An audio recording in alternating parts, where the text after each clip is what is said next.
ভারতের জম্মু কাশ্মীরের রিয়াসিতে অবস্থিত Shri Mata Vaishno Devi institute of medical excellence চলতি 2025-26 শিক্ষাবর্ষে এখানেই অনুষ্ঠিত হয় এমবিবিএস ভর্তি পরীক্ষা। কিন্তু সেই ভর্তি প্রক্রিয়ায় দেশজুড়ে রূপ নেয় আলোচিত এক সাম্প্রদায়িক বিতর্কে। বিতর্কের সূত্রপাত হয় যখন প্রকাশিত মেধা তালিকায় দেখা যায় নির্বাচিত 50 জন শিক্ষার্থীর মধ্যে 46 জনই মুসলিম, আর এদের প্রায় 90% শিক্ষার্থী কাশ্মীর উপত্যকার বাসিন্দা। এই তালিকা প্রকাশের পরই জম্মুর রাজপথে নামে হিন্দুত্ববাদী সংগঠনগুলো।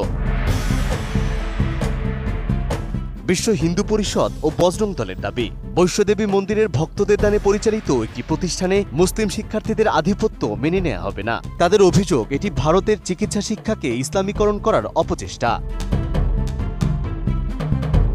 বিক্ষোভকারীরা মুসলিম শিক্ষার্থীদের বাদ দিয়ে হিন্দু শিক্ষার্থীদের জন্য আসন সংরক্ষণের দাবি তোলে। এক পর্যায়ে উগ্রবাদী সংগঠনগুলো বৈষ্ণোদেবী মন্দির বোর্ডের কুশপুত্তলিকা পুড়িয়ে বিক্ষোভ করে। এই আন্দোলনে সরব হন স্থানীয় বিজেপি নেতারাও। পরিস্থিতি উত্তপ্ত হয়ে উঠলে মুখ্যমন্ত্রী ওমর আবদুল্লাহ বলেন, এই শিক্ষার্থীরা কঠোর পরিশ্রম করে পরীক্ষায় পাশ করেছে, তাদের কেউ কোনো অনুগ্রহ করেনি এবং এই পরিস্থিতিতে চান্স পাওয়া শিক্ষার্থীদের অন্য কোনো ভালো কোনো সরকারি মেডিকেল কলেজে স্থানান্তর করার দাবি জানান তিনি। মুখ্যমন্ত্রী ওমর আবদুল্লাহ বলেন, আমি যদি এই শিক্ষার্থীদের বাবা হতাম, আমি ওদের ওখানে পড়তে পাঠাতাম না। যেখানে এত রাজনীতি চলে সেখানে ওদের পড়তে হোক, এটা আমি চাই না।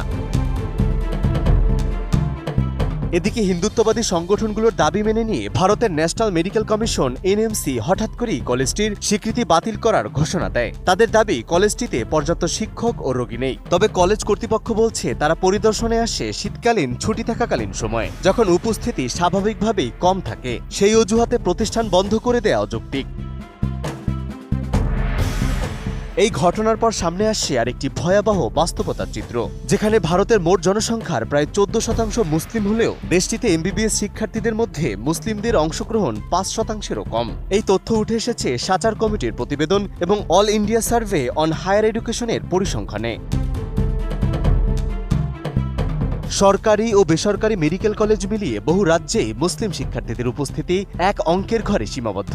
অথচ নিট পরীক্ষায় সম্পূর্ণ মেধাভিত্তিক তালিকায় শীর্ষে থাকার কারণেই এই কলেজে মুসলিম শিক্ষার্থীর সংখ্যা বেশি হয়েছে।